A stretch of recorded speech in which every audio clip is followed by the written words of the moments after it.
Aggregate டிமாண்டில் next நம்ம பார்க்க போகிறது சேவிங் ஃபங்க்ஷன். சேவிங் ஃபங்க்ஷனை நம்ம ப்ரொபென்சிட்டி டு சேவ்னு சொல்லலாம். ப்ரொபென்சிட்டி அப்படின்னா ability. So the ability to save. First சேவிங்ஸ்னால் என்னன்னு தெரிஞ்சுக்கலாம். இன்கம்லேருந்து கன்சம்ஷன் எக்ஸ்பெண்டிச்சர் போச்சுன்னா பாக்கி இருக்கிற அமௌண்ட்டை தான் நம்ம சேவிங்ஸ்ன்னு சொல்லுவோம். அப்போ சேவிங்ஸ் எதோட ரிலேட்டட் ஃபங்க்ஷன்னா த ரிலேஷன்ஷிப். எதோட ரிலேட்டட்னு பார்த்தா இன்கமோட. ஸோ இன்கம் இருந்தால் தான் சேவிங்ஸ் இருக்கும்.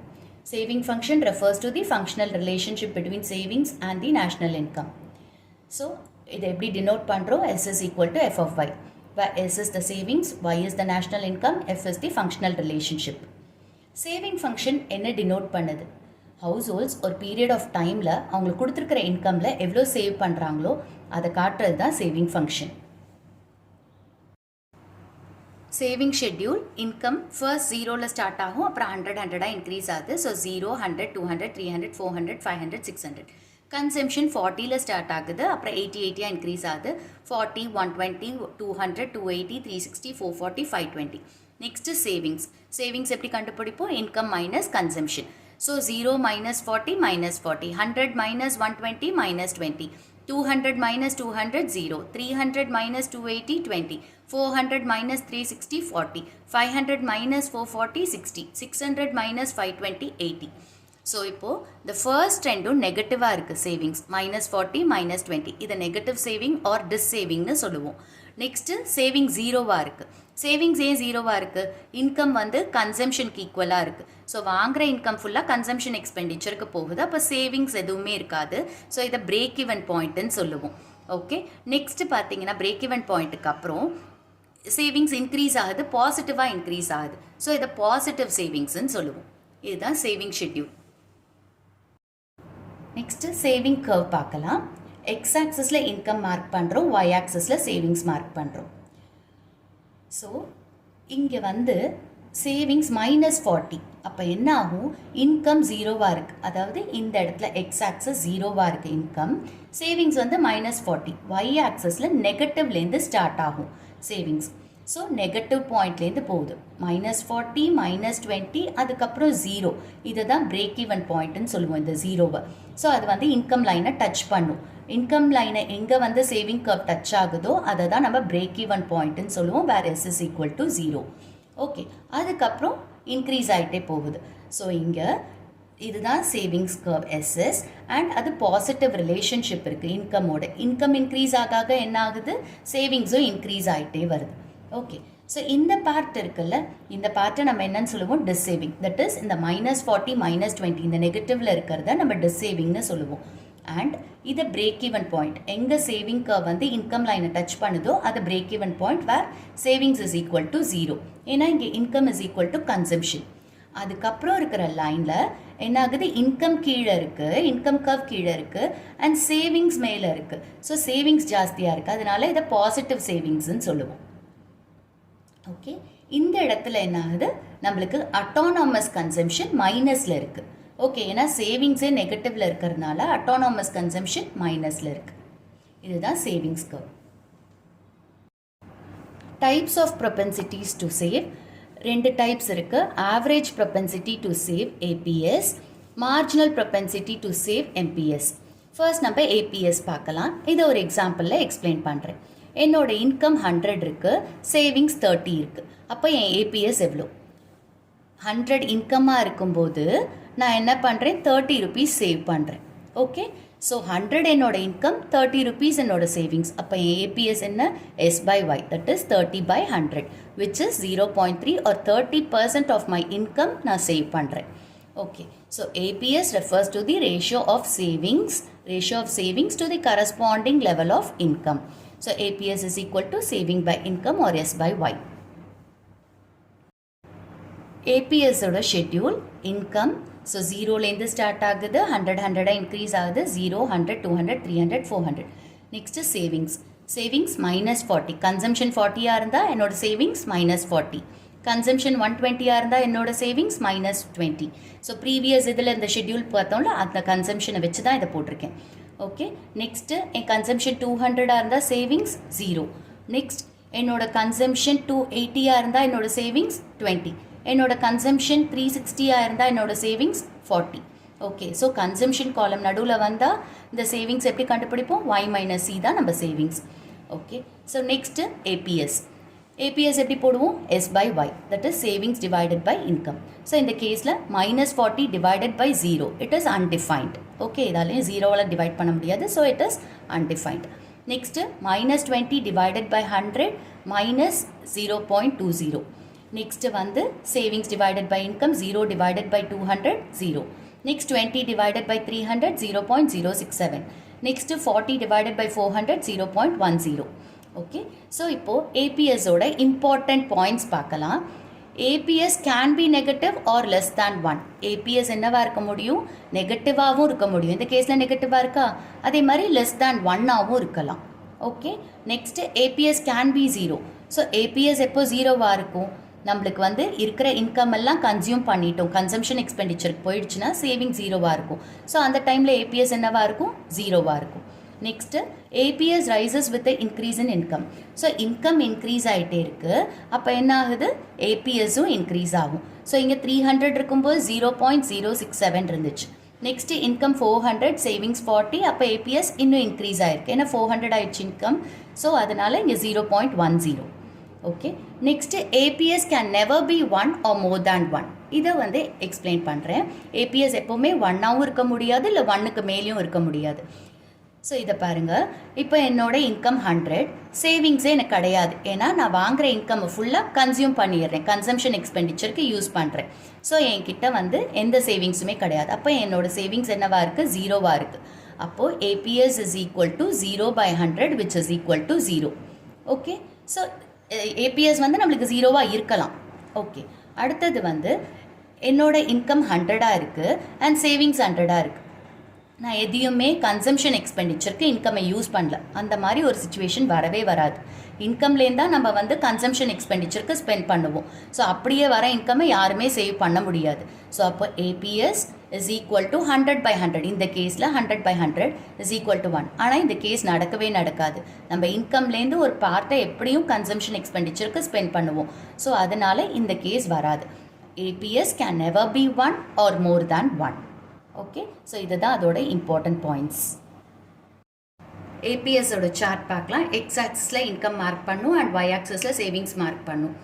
சேவிங்ஸ் கர்வ் மார்க் பண்ணுறோம். சேவிங்ஸ் எங்கேருந்து ஸ்டார்ட் ஆகும்? நெகட்டிவ், ஏன்னா சேவிங்ஸ் ஃபர்ஸ்ட் நெகட்டிவாக இருக்கும். ஸோ நெகட்டிவ்லேருந்து இந்த பாயிண்ட் இன்கம் மீட் பண்ணுற இடத்துல பிரேக் ஈவனாக இருக்கும்.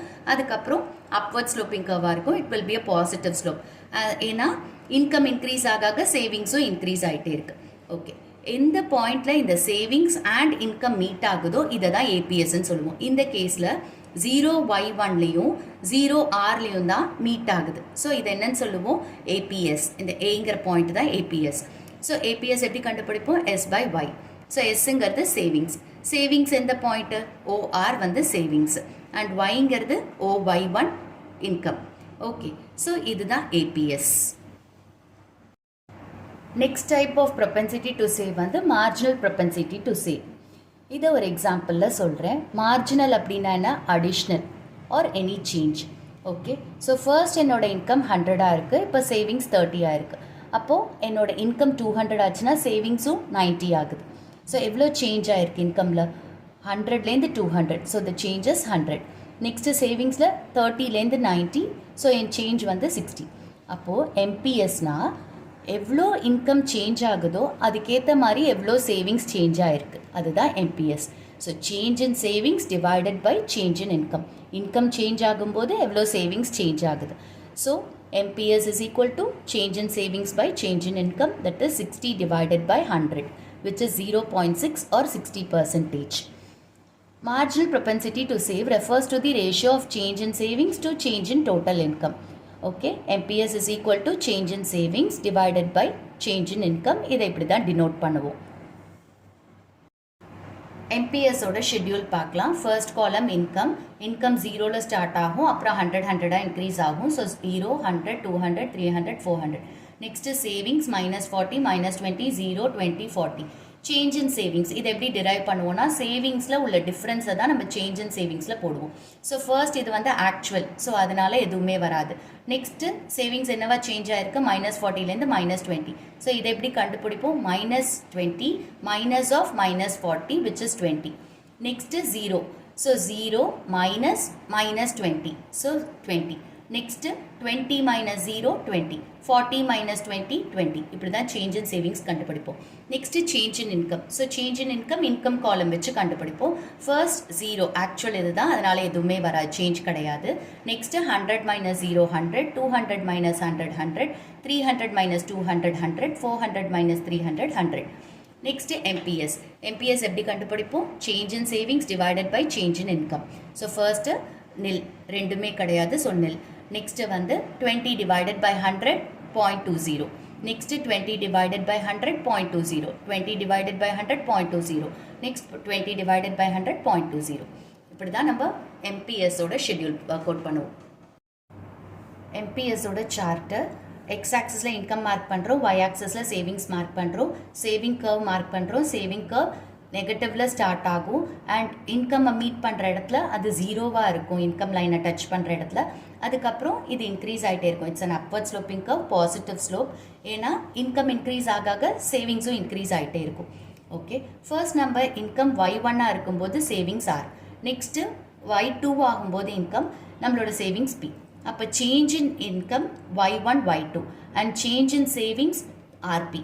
ஓகே, அப்போ எம்பிஎஸ் என்னது, change in savings divided by change in income, that is பிஆர் டிவைடட் பை y1 y2. இதுதான் நம்மளோட என்பிஎஸ்.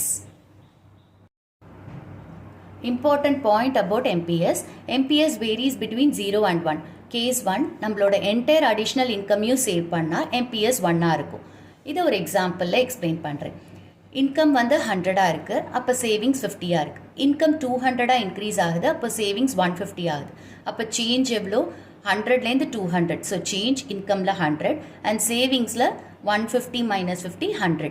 ஓகே, அப்போ என்பிஎஸ் என்ன, change in savings divided by change in income, that is 100 divided by 100 which is 1. So additional income ஃபுல்லாகவே என்ன பண்ணுறாங்க, save பண்ணுறாங்க. இங்கே வர அடிஷ்னல் இன்கம் 100யுமே என்ன பண்ணுறாங்க, ஆல்ரெடி ஒரு 50 rupees சேவ் பண்ணிகிட்டு இருக்காங்க, அதோடு சேர்த்து இந்த 100யும். ஸோ அதனால் 150 ஆகிடுச்சு. அப்போ என்பிஎஸ் என்னவாக இருக்கும், 1 இருக்கும். Next case 2. கேஸ் 2 என்னென்னா வர அடிஷ்னல் இன்கம் எல்லாத்தையுமே கன்சியூம் பண்ணுறோம். ஓகே, அப்போ என்பிஎஸ் வந்து 0வாக இருக்கும். ஸோ இதுக்கு எக்ஸாம்பிள் என்னென்னா இன்கம் 100 இருக்குது, சேவிங்ஸ் 50 இருக்குது. நெக்ஸ்ட்டு இன்கம் 200 இன்க்ரீஸ் ஆகுது, அப்போவும் சேவிங்ஸ் அதே 50 தான் இருக்குது. அப்போ வர 100 ஃபுல்லாக என்ன பண்ணியிருக்காங்க, இந்த டிஃப்ரென்ஸை ஃபுல்லாகவே கன்சியூம் பண்ணியிருக்காங்க, சேவிங்ஸ்க்குன்னு எதுவுமே இல்லை. ஸோ அப்போ சேஞ்ச் என்ன, இன்கமில் வந்து 200 minus 100 100, இங்கே சேவிங்ஸ் வந்து 50 minus 50 0. So MPS change in savings divided by change in income. So 0 by 100 0, MPS 0வாக இருக்கும். ஸோ அடிஷ்னல் இன்கம் ஃபுல்லாக சேவ் பண்ணால் என்பிஎஸ் 1 இருக்கும், அடிஷ்னல் இன்கம்மை ஃபுல்லாக கன்சியூம் பண்ணால் என்பிஎஸ் 0வாக இருக்கும். Relationship between ABC and ABS. y is equal to c plus s. இன்கம்மை நம்ம என்ன பண்ணுறோம், ஒரு பார்ட்டை கன்சியூம் பண்ணுறோம், ஒரு பார்ட்டை சேவ் பண்ணுறோம், அது ரெண்டுத்தையும் சேர்த்தா நம்மளோட இன்கம். ஸோ இப்போ இந்த ரெண்டு சைடு என்ன பண்ண போகிறோம், y-ஆல் டிவைட் பண்ண போகிறோம். y divided by y is equal to c by y plus s by y. y divided by y is 1. c divided by yங்கிறது என்னது, APC plus s divided by yன்றது APS. So APC plus APS is equal to 1. எப்போவுமே APCயும் APSயும் add பண்ணால் 1 தான் வரும். Next relationship between MPC and MPS. Change in income is equal to change in consumption plus change in savings. So இந்த ரெண்டு சைடும் என்ன பண்ண போகிறோம், சேஞ்ச் இன் இன்கம்மால் டிவைட் பண்ண போகிறோம். Change in income divided by change in income is equal to change in consumption divided by change in income plus change in savings divided by change in income. Change in income divided by change in income 1. Change in consumption divided by change in income MPCன்னு சொல்லுவோம். Plus change in savings divided by change in income MPSன்னு சொல்லுவோம். So MPC plus MPS will also be 1.